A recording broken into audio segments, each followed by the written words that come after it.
দল বাগৰা মানুহক যেতিয়া ৰাইজে প্ৰশ্ৰয় দিয়া বন্ধ কৰিব, দল বাগৰা মানুহক যেতিয়া ৰাইজে শাস্তি দিয়া আৰম্ভ কৰিব, দল বাগৰিবলৈ কোনো সাহস নকৰে। দল বাগৰা মানুহক ৰাইজে ভোট দিব নিদিয়ে। যেনেকৈ কংগ্ৰেছ দলৰ পৰা মানুহ এজন যোৱাৰ লগে লগে চাৰিওফালে হৈ হল্লা হৈছে, কালিতো বিজেপিৰ এজন সাংসদ পশ্চিমবংগত বিজেপিৰ পৰা আহি তৃণমূলত জইন কৰিছে। MLA এজন যোৱাৰ কাৰণে এটা বিধানসভা সমষ্টিত উপ নিৰ্বাচন হ'ব, MP এজন যোৱাৰ কাৰণে 9টা-10টা বিধানসভা সমষ্টি উপ নিৰ্বাচন, লোকসভা নিৰ্বাচন হোৱা মানে 9টা-10টা বিধানসভা সমষ্টিত হয়। এতিয়া বিজেপি দলৰ পৰাতো গৈছে।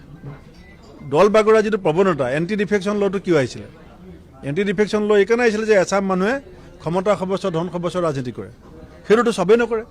এই ধন সৰ্বস্ব ক্ষমতা সৰ্বস্ব ৰাজনীতি কৰা মানুহবিলাকক বাৰণ কৰিবৰ কাৰণে এণ্টি ডিফেকশ্যন ল আহিছিলে। এতিয়া চৰকাৰেও সিদ্ধান্ত কৰিব লাগিব যাতে এণ্টি ডিফেকশ্যন লখন আগতকৈ বেছি কঠোৰ কৰা হয়, কাৰণ তেনেকুৱা সুবিধাবাদী মানুহ নাইকিয়া হ'ল বুলি কোনেও ক'ব নোৱাৰে। সেইকাৰণে মই ভাবোঁ যে আহি থকা সময়ত ৰাইজে এইজন জিকি গ'লে দল বাগৰিব নাপাগে বেলেগ কথা, দল বাগৰা মানুহক ৰাইজে ভোট দিব নিদিয়ে।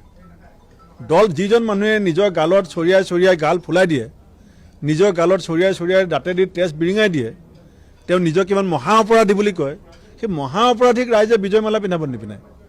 দল বাগৰা মানুহক যেতিয়া ৰাইজে প্ৰশ্ৰয় দিয়া বন্ধ কৰিব, দল বাগৰা মানুহক যেতিয়া ৰাইজে শাস্তি দিয়া আৰম্ভ কৰিব, দল বাগৰিবলৈ কোনো সাহস নকৰে।